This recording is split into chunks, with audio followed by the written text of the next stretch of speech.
Funding for New Mexico in Focus provided by viewers like you.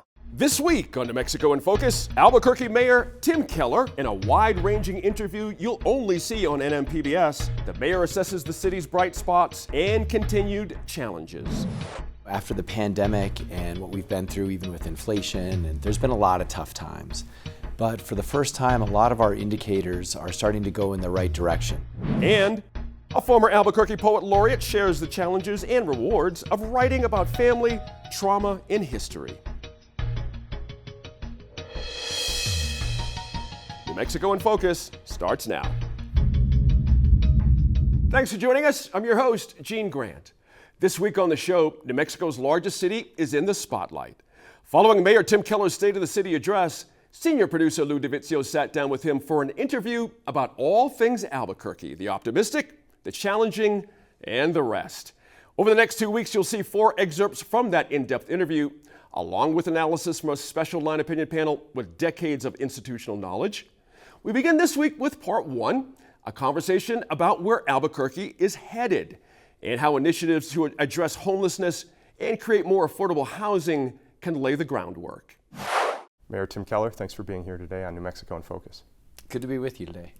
Now, in your State of the City speech on Saturday, you painted a picture of a city on the upswing in several key areas: public safety, economic development, addressing homelessness, and the affordable housing crisis. In a nutshell, what were some of the key data points that informed the tone of that speech? Well, I think we're seeing really the power of us making a difference in Albuquerque. And it's something that we really, after the pandemic and what we've been through, even with inflation, and there's been a lot of tough times.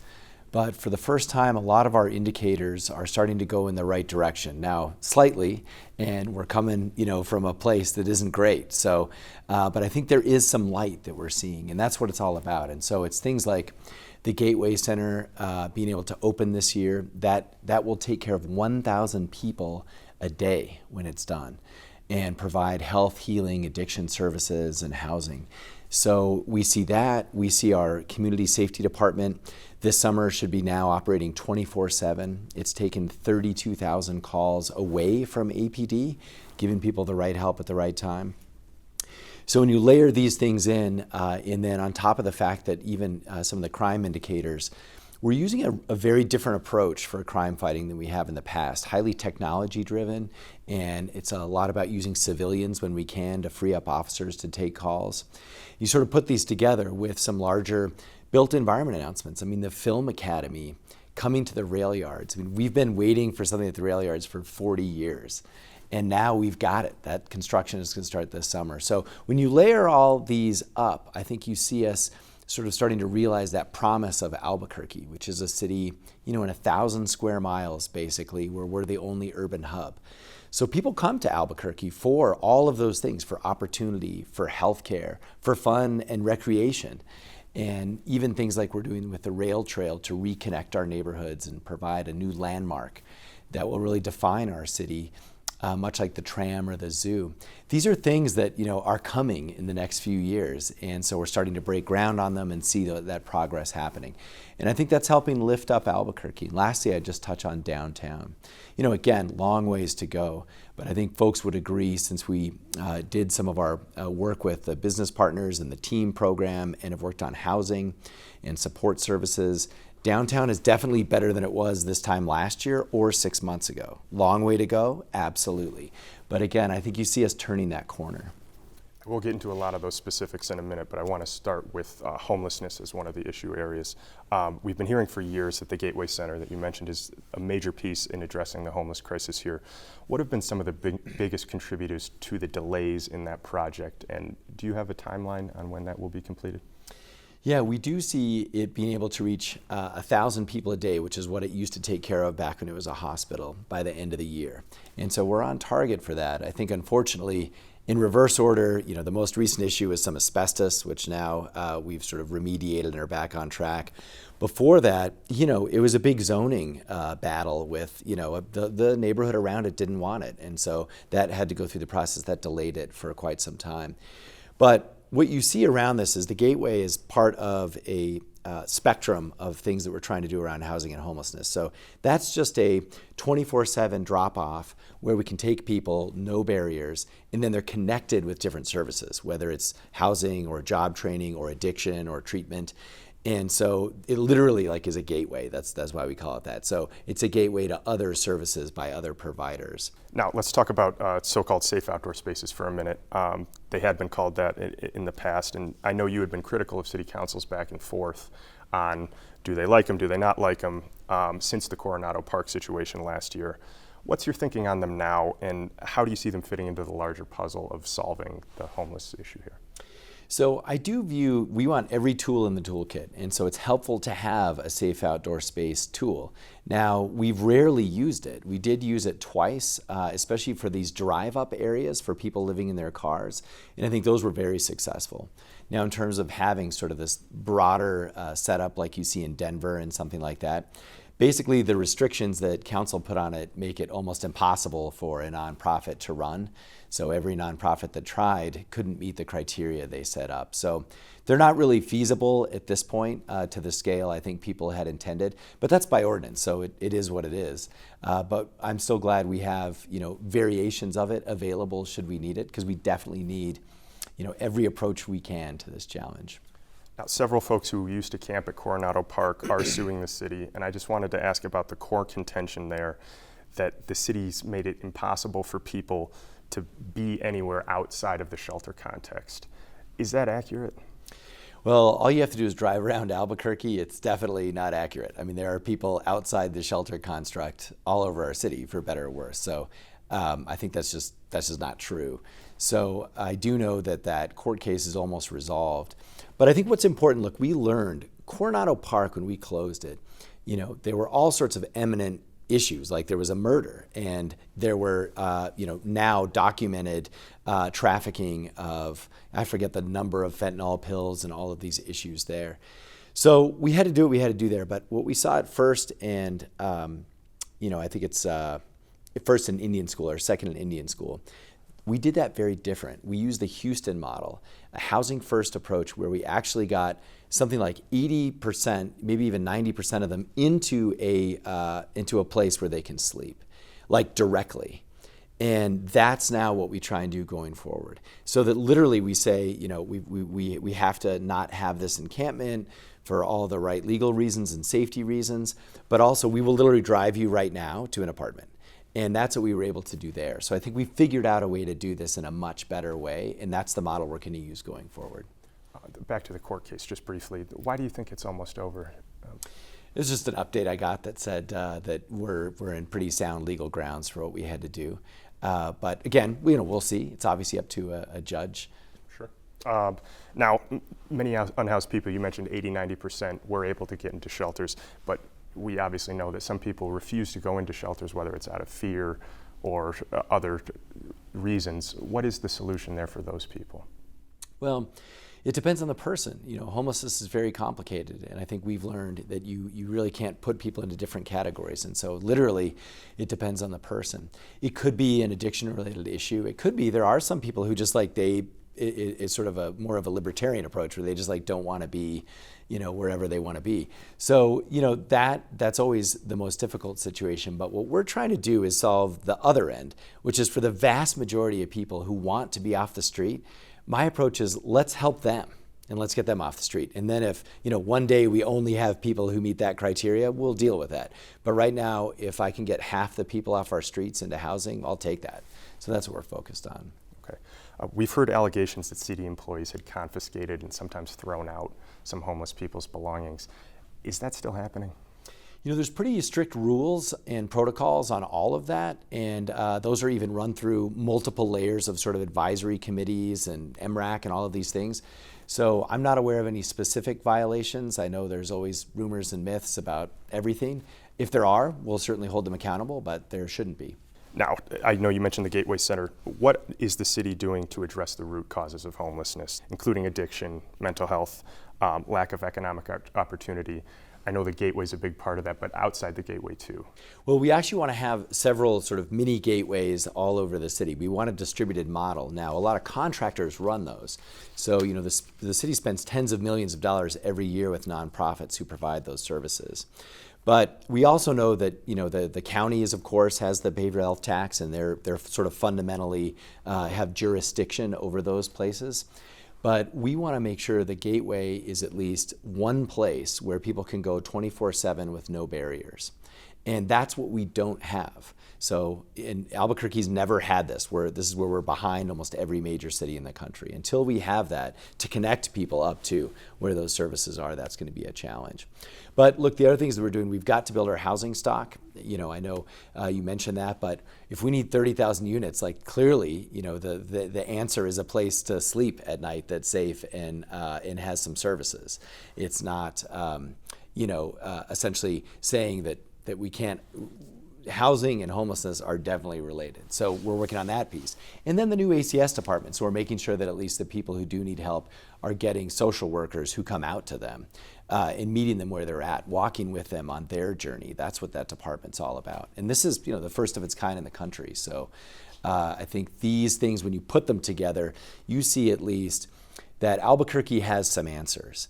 And a lot of the cities around us, they're swallowed by these problems, or they're just overwhelmed by homelessness and crime. And I think this is where part of the state of the city is about our promise is still alive. Like, we still have a chance in Albuquerque to actually have a vibrant, incredible city. Some of these other cities right now are just completely caving under these issues. And so that's why we've got a fighting chance here. And that's why we are fundamentally and cautiously optimistic. The 30,000 units, I want to get there, and housing. What's your number one priority for creating more affordable housing to shrink that gap? So we know when you have a gap that's 30,000, the city, what we're owning is we're saying, let's take these old hotels and convert them into apartments. And so we have one underway right now. About 100 units are going to be finished in just a few months.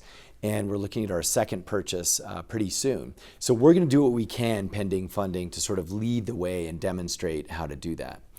But when you need 30,000 units, like 100 at a time isn't going to get you there. And so that brings us to this zoning discussion, which is now in front of council. June 5th, they're going to have a very tough decision. And it's really going to be, are we going to have a zoning code that we do now, which is very restrictive, very outdated, and it essentially incentivizes suburban sprawl, which will then hollow out our core. So that's where we're going unless we change it. And what we're proposing is to change it to really fill in and sort of fill up a little bit. And the biggest thing, ironically, is casitas. It's a place for your grandparents or like your adult kid. That is the single biggest thing we could do.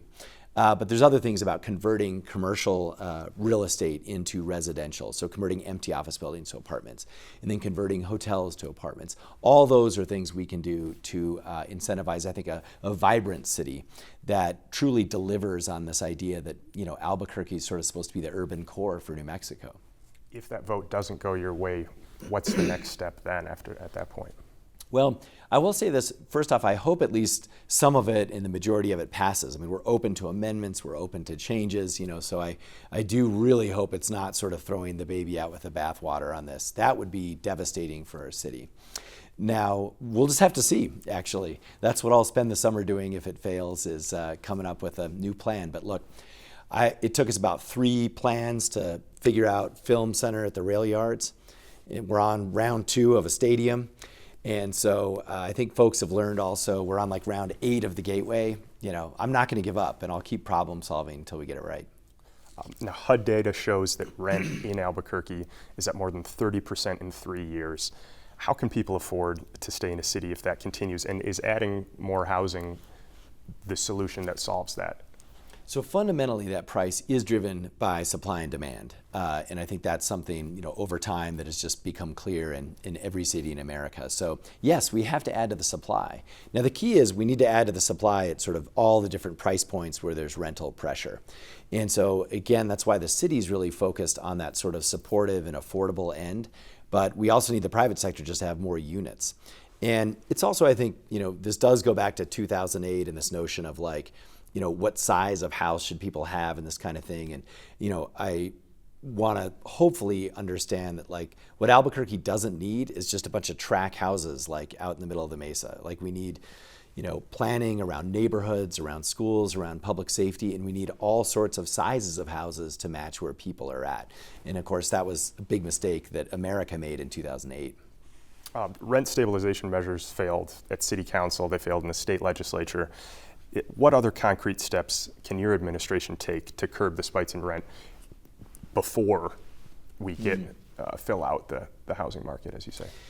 We actually have a rent support fund, which is something we've been putting money into. And so I would encourage people to reach out to the city if they want access to that. So one of these is we can sort of buy time for people. And then, of course, we also need to enforce I think the biggest thing is rental discrimination, where owners and landlords won't take, whether it's vouchers or rent subsidies. And so our Office of Civil Rights is now keyed up to do that, and we have some ordinances behind it. So this is another area where we want to push back against people who are not allowing those kinds of programs. And then in the short term too, I mean, look, we do need to think about employment, and so how we can actually sort of lift up people's median income. And that brings us to some of the other things that we're doing in the city. So those are different ways we can help. And unfortunately, like for better or worse, the state law is what it is. So unless that's changed, we can't do anything directly with rental prices. Welcome to our Line Opinion panelists for the week. We're joined in studio this week by UNM law professor and president of the housing assistance nonprofit known as Amparo. That is Serge Martinez.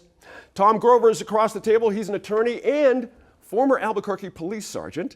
And back across the table is Lan Senna. We're very pleased to have her with us. She is policy director at the Center for Civic Policy and, of course, a former Albuquerque City Councilor here. Thank you all for being here. Now, affordable housing and homelessness were two key issue areas we wanted to get at right away with Mayor Tim Keller. He says you can't talk about one without talking about the other, and that a lot of cities around the U.S. are being, quote, swallowed by these problems. Now, Albuquerque, on the other hand, has, quote, a fighting chance. Now, according to the mayor, of course, that's his language. Now, Ms. Senna, when you consider the state of homelessness in the city, is Albuquerque overwhelmed, Councilor? Is the mayor right here, or should we be thinking about this in another way? I think when it comes to our folks that are unsheltered and homeless, I think he's right in trying to speak to both issues. Right. We have those that are facing precariousness and uncertainty in their own housing as rent is increasing. We saw in the state legislature a report more recently released about how many of our community members within our state of New Mexico are facing these issues of inability to afford rent. Looking for housing and availability of housing. I think in terms of the population of our unsheltered, that's an issue that we've long faced even as the inception of our city. That's right. I gotta get Serge, you to pick up on that. I'm glad Councilor Senna mentioned that study of statewide. We concentrate so much on the housing issues here in Albuquerque. How did that hit you when you see the statewide homeless problem here and the need that we have? I mean, I wish I could say it was surprising. It's dispiriting, obviously, and it is, it's sobering to be reminded it's not just in our biggest cities that we're having these issues.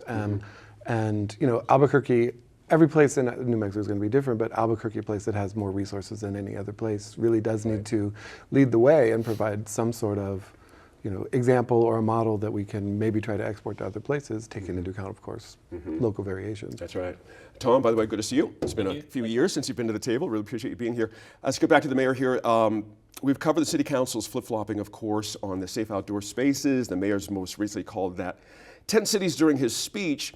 Now, during our interview, however, Mr. Keller says, quote, they're not really feasible to the scale that was intended, end quote. City ordinances, restrictions, things like that. Is the mayor flip-flopping on this issue too?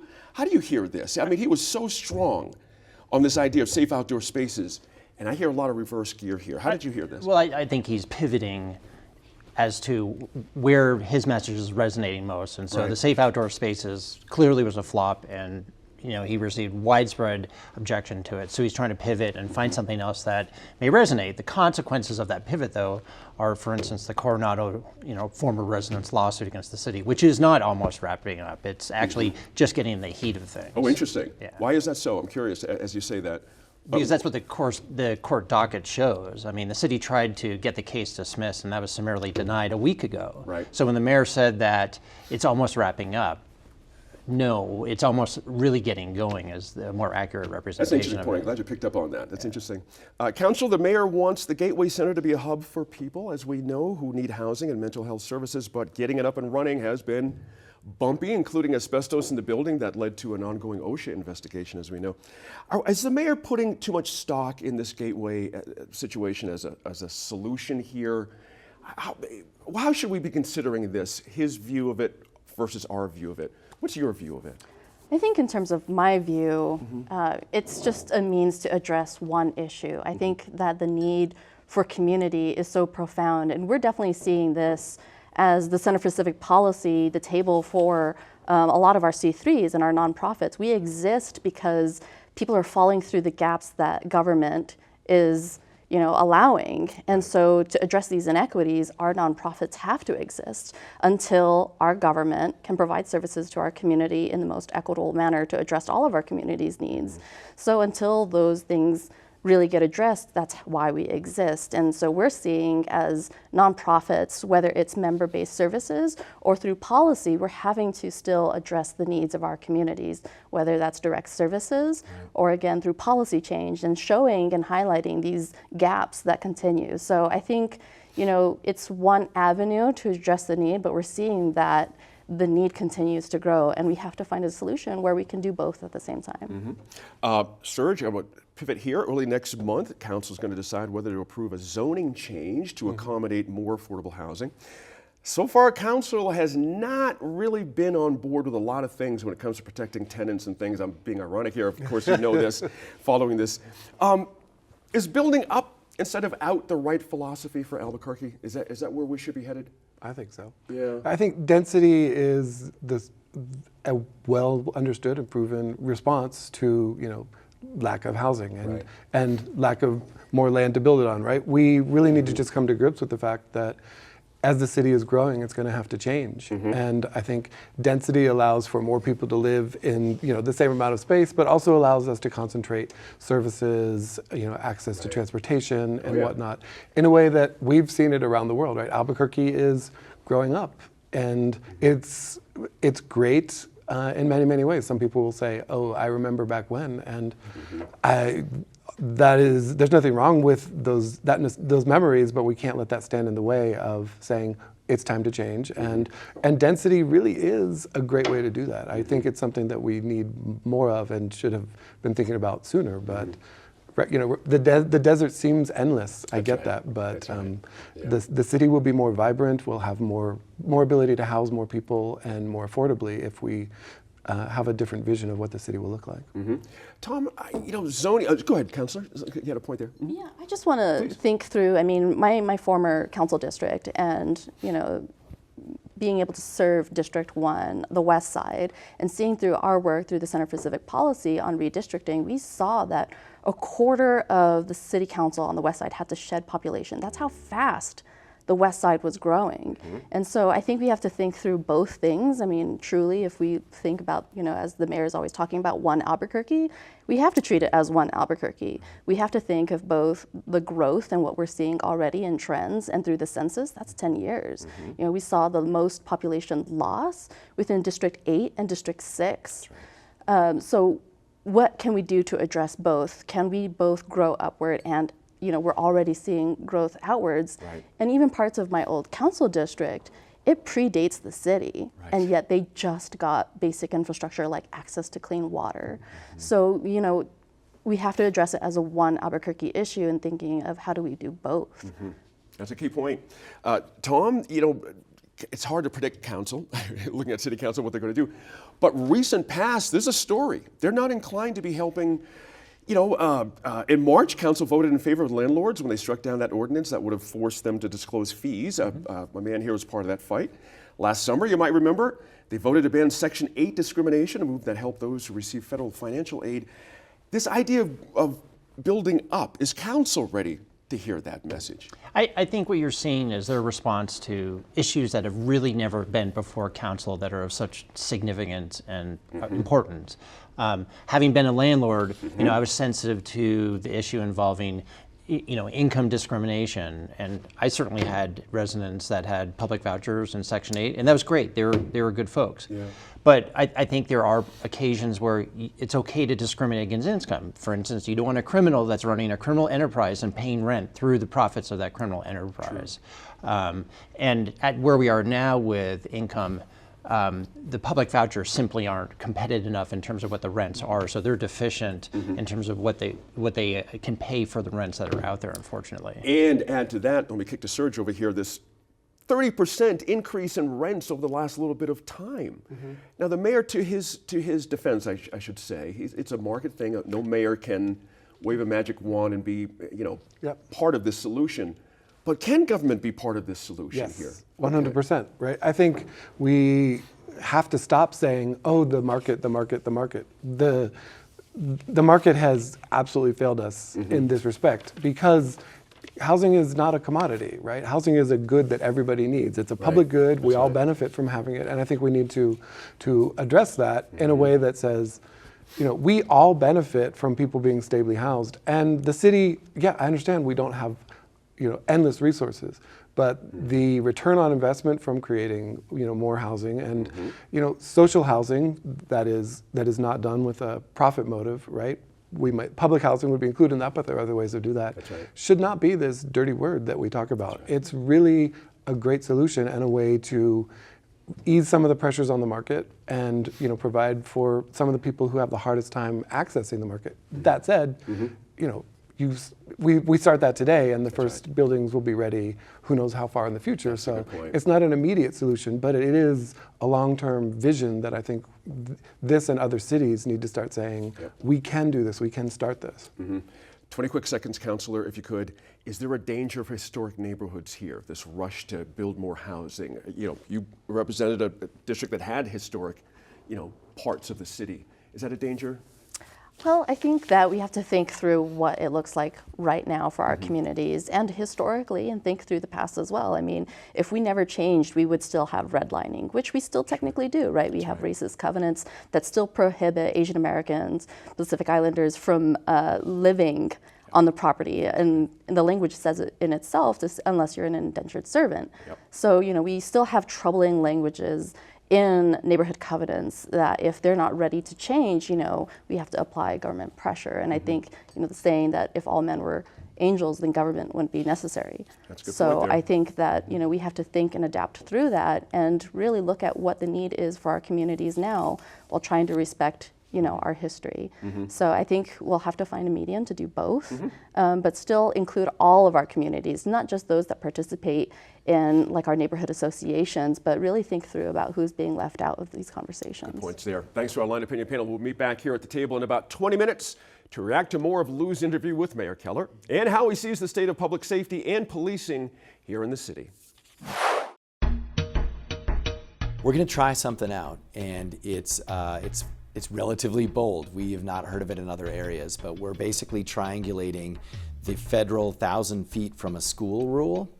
And so what basically is the case is that downtown Albuquerque, if you map this out, all of downtown actually should be a gun-free zone under federal law already. All we're going to do is start enforcing that whenever there's a crime. Here's a little palate cleanser. Michelle Otero was the City of Albuquerque's Poet Laureate from 2018 through 2020. In 2021, her debut poetry collection was published, Bosque, that was called. And this year, she released Vessels, a memoir of borders.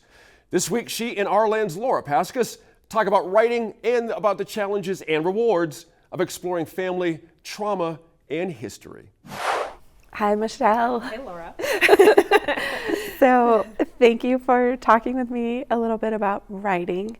So you are so well known for your poetry, and I love your collection of poems about the Bosque, but you just published a memoir, Vessels, a memoir of borders. I'd love to hear how the process of writing prose versus poetry is different or the same for you. They almost feel like different dialects or accents. They almost feel like a form of code switching. So I I speak differently here than I would if I'm, than I would if I'm with my parents, or than I would speak if I'm with my friends in Oaxaca, or sometimes even in my neighborhood, or when I have my mom voice. So, and it's funny because when I first came back to New Mexico in 2006, having written already, I think a lot of people thought of me as a poet, even though I don't know that up to that point I had ever written a poem on purpose. But I read a lot of poetry and appreciated poetry, and I think there was a way that it showed up in my prose. So I think of poetry as being, it just requires more discipline. There are more considerations, I guess I'll say. Like Valerie Martinez talks about how you just have to consider so much more, because it's not just, there's the line break, there's your unit of measurement is smaller, it's a syllable rather than a word or a sentence. There's how it looks on the page. There's like kind of stripping away and stripping away until, it's more dense, I think, than prose. So now I kind of like that I'm able to go back and forth between the two, and I'm also writing some short stories, which is fun, because I think I'm a little tired of writing about myself. I'm pretty funny, but there's a lot in this book that's hard to read, and it all ends well. Like there's a happy ending. I'm happy. It's a memoir. That I turned out okay, and so I'm also just discovering a love for. Just being able to expand, like to stretch out and to write about things that aren't necessarily about my own life. Yeah, so you are very funny, but there's a lot of really hard stuff in this memoir, and hard things about people who are close to you. And I think a lot of writers, we want to keep things from our family, keep things even from like our closest loved ones, but we want to or need to write about them. And you did that in this book. And I would love to know how you were able to do that. Yeah, there are hard things in the book.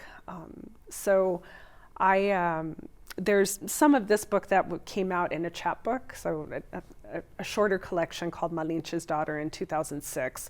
And when that came out, I so desperately needed to write the story, and so wanted it to come out, and didn't want to be told that I shouldn't or couldn't. And so I tried in very clumsy ways to talk to my family, and that didn't go well. And so finally it came out, and then it was just like this bomb went off. And so knowing that this book would pick up where that left off, like kind of incorporate it and have a longer arc, I, for many years would leave this project. I, wrote a whole poetry collection. I did a lot of things in the interim, but this book was always kind of there, waking me up at night or nagging me, or sometimes saying like, hey, remember me? I just got some really good coaching from a dear friend and colleague named Joe Weston, who does this practice called respectful confrontation. And he's like, okay, here's what you do. Just print out a draft, have a conversation with each member of your family, send them the draft, and then ask them to talk to you about it. Which felt very simple. It wasn't easy, but that's really what happened. I thought about, like, if I were on the other end, how would I want to engage with this material? What would I want to do? How would I want to be cared for and invited into the process? And then I tried to be really clear about what I wanted back. So not, it's going to be hard for me to hear, can you take this out or can you change that? But if you can tell me your experience of reading it and the impact that it had on you, then we're functioning or we're communicating on a deeper level, and I'm better able to receive it. And really that's what I did with each of my siblings, with my parents. And so I don't know that, actually I can't speak for everyone. I don't know that anyone is thrilled, like, yay, like Michelle wrote a book about really hard things. And it feels really good to to just not be sitting on a pile of secrets, right? Or to be able to have a book release and have my mother there, and to have the next generation of my family. So I had a nephew and his family attend, and to think about inheritance and also what I'm passing on, and maybe if I can make the load a little lighter for the next generation, then that's, I mean, what a huge gift. Yeah, thank you for talking about that. I love the whole idea of respectful confrontation and how we can do that. And your book release, which I attended in Albuquerque, was such a beautiful and joyous celebration. And it really was, to see your family there and to see you lifted up for all that you do and all you've written was a beautiful thing to experience. Mm-hmm. So thank you for talking about that. Thank you.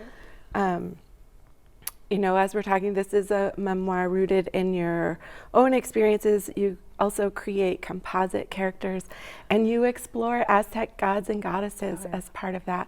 How does all of that help tell a more complete or a whole story? Yeah. So I think my doorway into to these figures in like Aztec or Mexica mythology was was through this figure of La Malinche, and she was she became the interpreter for the Spaniards in the 1500s when they invaded what is now Mexico. And so at the time she spoke Nahuatl, and then she spoke another Mayan language and was able to interpret. She spoke Nahuatl and another Mayan language and was able to interpret between those two, but she learned Spanish and then just became the direct interpreter. So I think she gets a really bad rap because a lot of people look at her as a traitor. Here's an indigenous woman who helped the Spaniards. Symbolically, she's also the mother of mestizaje, so the mother of this group of people of which I'm a part, who are a mix of Spanish and indigenous ancestry. So I feel a real, I don't know if we're blood related, I think I write that in the introduction, that, but I feel a real, just a real connection to her. And then I started looking back when I started writing this book, and then before it, when I started writing Malinche's Daughter, I kept wanting to go back in time to find a time when women weren't harmed. And I thought, well, maybe it's in Aztec mythology, maybe it's in some of these other things, and then found this story of Coyolxauhqui, the moon goddess, and I thought, oh, a moon goddess, that's so beautiful, and then her story is so violent, and her brother, the god of war, decapitates her and throws her head into the sky, and that's how she becomes the moon, and so I think the link back to that was thinking about this idea of brokenness, and even if that's our inheritance, like what's our work in this life? And so Gloria Anzaldúa, fortunately, wrote this really amazing piece about the Coyolxauhqui imperative and how our job in this life is to, even if we come in broken or we're broken along the way, our work is to put ourselves back together. And so that really, again, much like with Malinche, I just really felt a connection to Coyolxauhqui and that idea of that brokenness doesn't have to be a life sentence, that there is a way to remember, and it's in writing our memories that we put ourselves back together. Thank you, Michelle. Thanks for talking with me, and thank you for all the work and the writing that you do. You're welcome. Thank you for having me. Thank you, Laura. You can catch part 2 of their conversation next month on the show. Now we turn our attention back to Mayor Tim Keller and his approach to public safety in Albuquerque. Here's senior producer Lou DiVizio. In your speech, you said that we need to address gun violence and that we can't, as you just said, wait for the state or the feds to take action, that the city needs to work to create some reasonable solutions. What specifics do you have in mind there?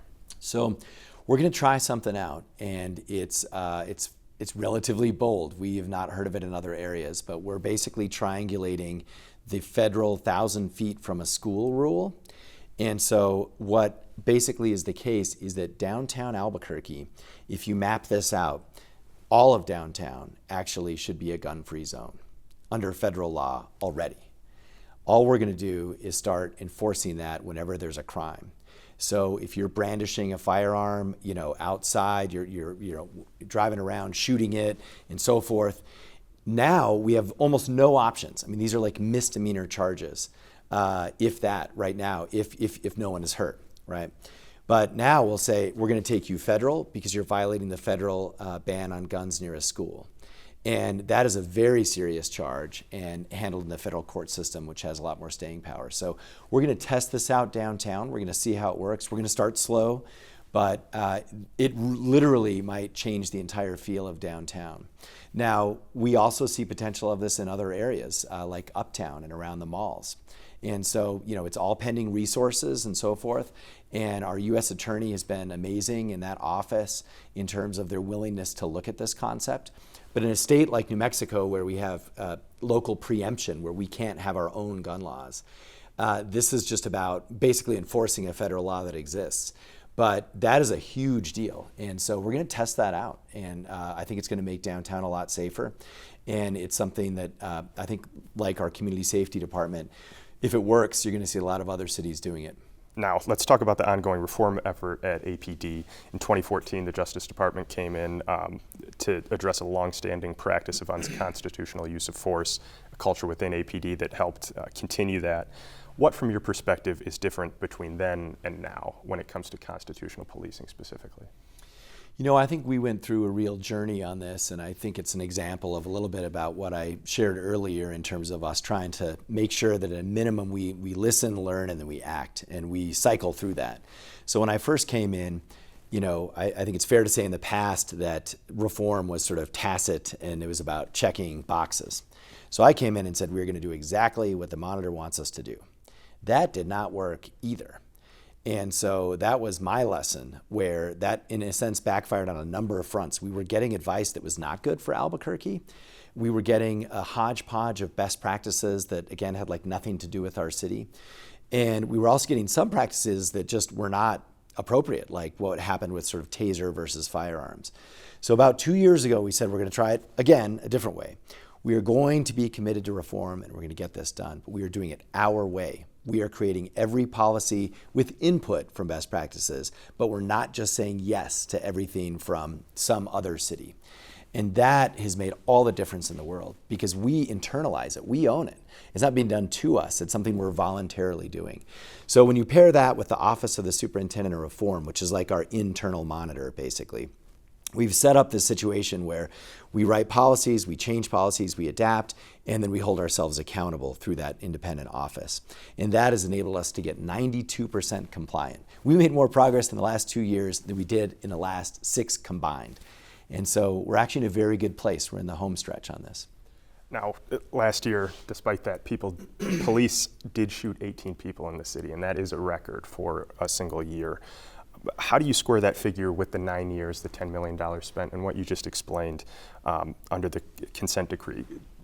What do taxpayers have for that money spent and the time that we've invested in this as a city? Well, I think the money investment question is debatable. I would agree with you. I mean, part of the reason why we have to do our own work now is because we've had a hit and miss situation with what all these consultants have been telling us. And that's why you also see us cutting the amount of money we're spending on it. We want to spend money on, folks like civilians who review video to hold our officers accountable. So when it comes to these shootings, there's a couple of things. Those things aren't actually necessarily directly related, right? If crime is going up, or if drug trafficking is going up and things like this, you can see an increase of shooting regardless. Now, they also could be related, so I understand that. But I think there's a couple of things. One is we fixed this notion of like taser versus a firearm. We fixed that. That was actually a policy we got from the DOJ, and I think that cost people lives. So that's one thing where I think at least we did, hopefully in the end, the right thing. The second thing is when there are inappropriate uses of force, we're holding ourselves accountable. That's what the DOJ is all about. And so I think on that mark, which is what the compliance and monitoring is about, we're doing much better. What would you tell to a mayor in a city that is entering into one of these similar consent decrees? Is it effective in the long term if you can get your hands on it and kind of sculpt it, like you said, to make it fit your own city? You know, that's a really good question. Actually, mayors ask me that quite a bit. And I always tell them, you know, for our city, it had to happen. And I supported it because of where we were before. And it will be a reason to essentially force you to do the things that your department should have been doing in the first place. So if you can't get it done without the consent decree, like, you better agree to that, because that's the only way to get it done. And it can be tough because of you know, the culture and all of these different practices that develop. But I do say this, I say what we learned. I said, you need to do it your way. So learn from other cities. But you shouldn't have a single policy that's like, well, we got that from Detroit or we got that from Portland. No, it's your policy and you have to own that policy. And that was the big shift that we made. So those are usually the two things that I tell them. Albuquerque did see a record number of homicides last year, 121, and for a couple decades the city had averaged about 50 a year. What's driving the doubling of people killed violently here? You know, there are really three things, and we see them tragically coming together all the time in our city. Number one is addiction. Almost every, I think if you add up all these together, 90% of the homicides involve these three factors. So addiction, some sort of drug involved, whether somebody's on a drug, it's not just that they're buying or selling a drug, it's they're actually drug induced. The other aspect is domestic violence. A huge percentage of these happen in that situation in a home, which makes them very hard to prevent. And then the third thing is a gun. Look, none of these would have been deadly. I mean, more or less. There certainly could be knives and things like this, but most of them would not have taken a life if there was not a gun. So you put those three things together, and that's why you have such a deadly homicide rate here in Albuquerque. Now, you've let go of the plan for 1,200 officers when you took office in Albuquerque. How has your thinking evolved over the time that you've been in office into how many officers Albuquerque needs to be safe? You know, I think at first it was based on studies. That's where we got this 1,200 number from. And so, you know, we all like studies. I mean, it's just kind of a thing. And I think similar to the DOJ, I've learned that, you know, what we want is a safe city. That's what we want. It's not about the number of officers. So we're not hanging our hat on a particular number. And also, when those studies were done, these were about 10 years old now. Policing was different. This was before the consent decree. This was also before our community safety department. And I think most importantly, it was also before just general shortage of law enforcement officers all across the country. So what's changed is basically we have a way that we think we can get to adequately keep our community safe in a different way. It's a multi-pronged approach. So number one is we also do retention now. So we didn't really realize this till we looked at the numbers, but the biggest problem with the rank and file in the department was that there were so many people leaving. Like, that was costing us more to the bottom line than a lack of recruiting, because we had 100 every year. We were meeting our recruiting goals. Yet the department was basically flat. It was because of the retention. So now we pay a lot more attention to retention. We also pay more attention to cadets. You know, cadets were always left out of, because of the union collective bargaining agreements and so forth, cadets are always left out of all of the compensation, different issues that we ironed out. We've now fixed that. But I think most importantly are the two other factors. One is civilianization. We are trying to make sure that there is no one with a badge that is sitting behind a desk, unless they're doing like investigations, but like we want them fighting crime. And before, even with reform, we had a bunch of officers reviewing, you know, videotape and things like this. And there's also bias there too. I mean, there's other reasons for that. But we're really civilianizing as much as we can. And the last one is technology. You know, at the end of the day, the technology we have now, we were way behind. When I started, the Real-Time Crime Center was not real time. Like, literally, there was almost nothing real time about it. It was just reviewing videotape. So now we're kind of caught up to most cities in America with all sorts of technology, but a lot of it is like license plate readers, the automated speed cameras that are giving speeding tickets. But these are just, they're substitutes for, you know, thousands of officers. I mean, that's basically what they are. But they're more effective, and you know, they're also a reality. I don't think there's another way to get there. So we think if we continue to use the right investments in civilians and in technology, and then work on retention and recruiting still, we can adequately keep our community safe. So that means we don't need a magic number. And also now at this point, like a fairy tale number. I mean, there's no way in the next 5 years anyone's getting to 1,200 officers no matter what you do. And I don't actually think that's the right thing for the city. Welcome back to our Line Opinion panelists. Last year, Albuquerque saw 121 homicides. That's a record, and it's more than double the city's long-standing average of about 50 murders. Now, as you just saw, the mayor pointed out 3 main contributors in his view: drug addiction, domestic violence, and easy access to guns. Tom, let me start with you. Is that nexus of why so many people are being killed here, has the Keller administration done enough to address those root causes of those 3 things? I think he entirely oversimplified the issue because Albuquerque's always had those issues. True. We're the West, so guns, drugs, and domestic violence are part and parcel, unfortunately, for the city. I think the other component that really has been the accelerant is that there's a lack of guardrails that sort of contain the impulsive violent behavior from out there because there's no presence of policing out there. There's no presence of authority. And without those guardrails, you know, the notion that I can do something and not get caught or at least face immediate consequences is removed. And the consequences that we're seeing is the absolute, you know, gross growth of homicide over the last 3 years. Right. Is it your sense, we just had a big march at West Mesa High School last Saturday. There's been lots of calls that gun violence, people are just sick of it. Kids, teachers, administrators. Is there something building in Albuquerque in your view as an ex-police officer? You've been on the street, you've seen people suffer consequences of this. Have we turned a tide here in what we expect in our city?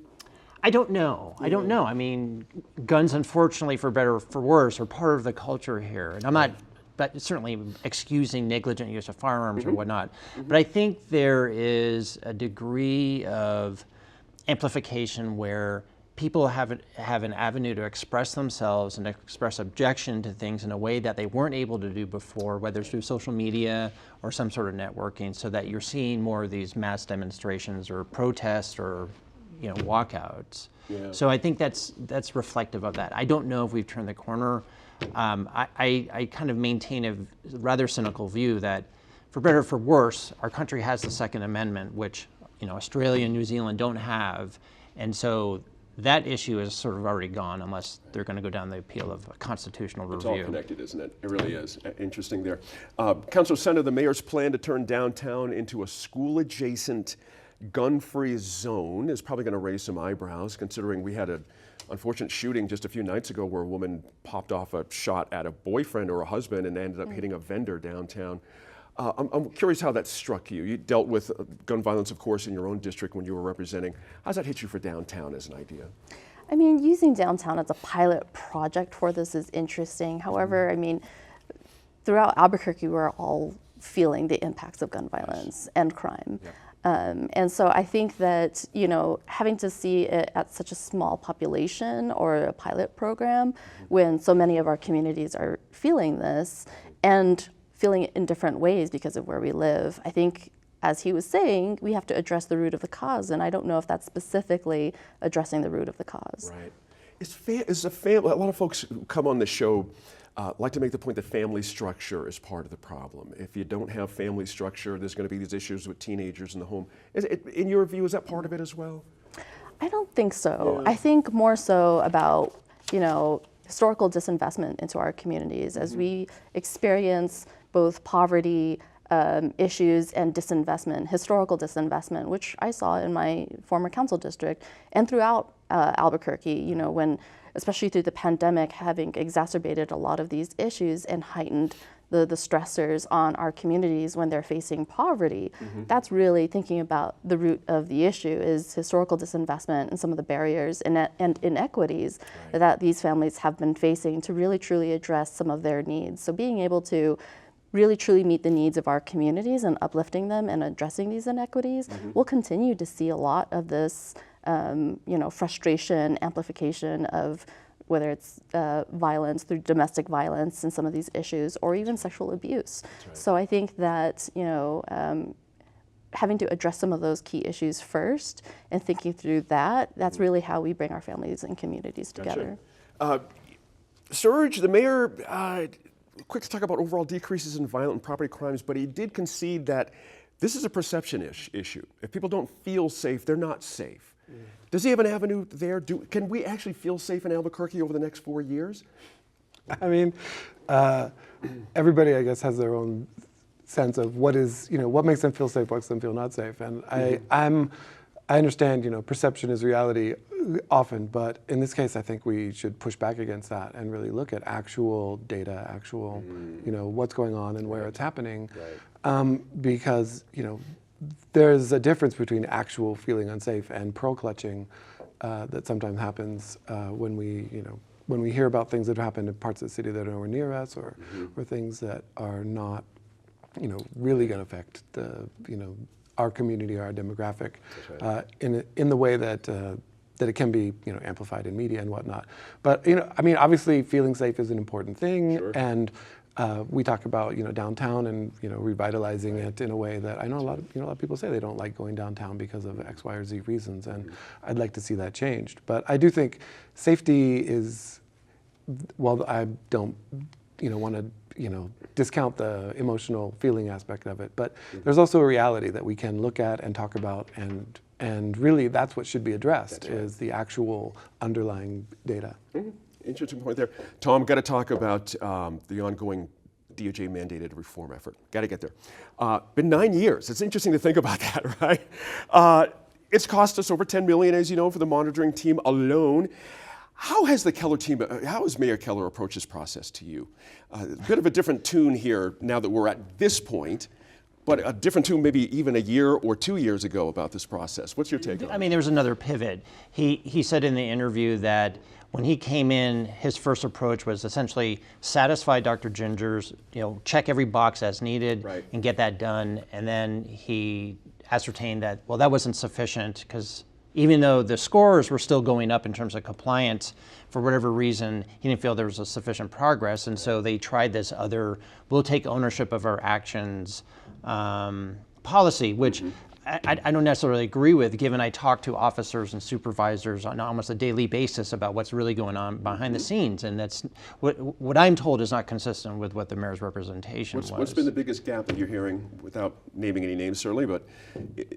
I mean, when it comes to actual sufficient process, when it comes to actual responding to crime, when it comes to actual training, it's like there's just been sort of this perception gap between what is actually happening and what DOJ is seeing. And I think as a consequence, if in fact DOJ does sort of withdraw, I think unfortunately the department is setting itself for a very, very difficult transition period, because it's going to be like taking a soda can that's sort of all shook up and under pressure, and DOJ withdraws and the cap comes off and it just fizzes out, because with all the shootings that we had last year, I think that's reflective of what's happened with the training, which is the officers, either don't use any force or they instantly go to deadly force, and they don't do anything in between. And without that sort of pressure coming down from them with DOJ or the various units that enforce DOJ mandates, they won't have that scrutiny, and who knows what's going to happen, because we are dealing with an entirely different generation of officers out there now. Oh, good last point there. Absolutely. And a reminder, guys, 18 officer shootings last year for people. It's a lot of folks. Unbelievable. Thanks again to our line panel. Really just a very interesting discussion. Be sure to let us know what you think about the State of the City address, or our panelists' reaction to it on our Facebook, Twitter, or Instagram pages. And catch any episode you might have missed on the PBS app, on your Roku or Smart TV. Thanks again for joining us, for staying informed and engaged. We'll see you again next week in Focus, where the mayor made some news in part 2 of his conversation with our Lou DiVizio. Don't miss it. Are you going to run for a third term of mayor to help see those things through? That's certainly what I'm looking at right now. It's not a secret. And I think a lot of these things too, we're looking at completion. I'm talking about groundbreakings now in the state of the city, but if we're looking at completions, we're looking at like 2026, 2027. And so right now, that's driving me to say, hey, I want to make sure and be here to stick around for that, and even getting out of the consent decree.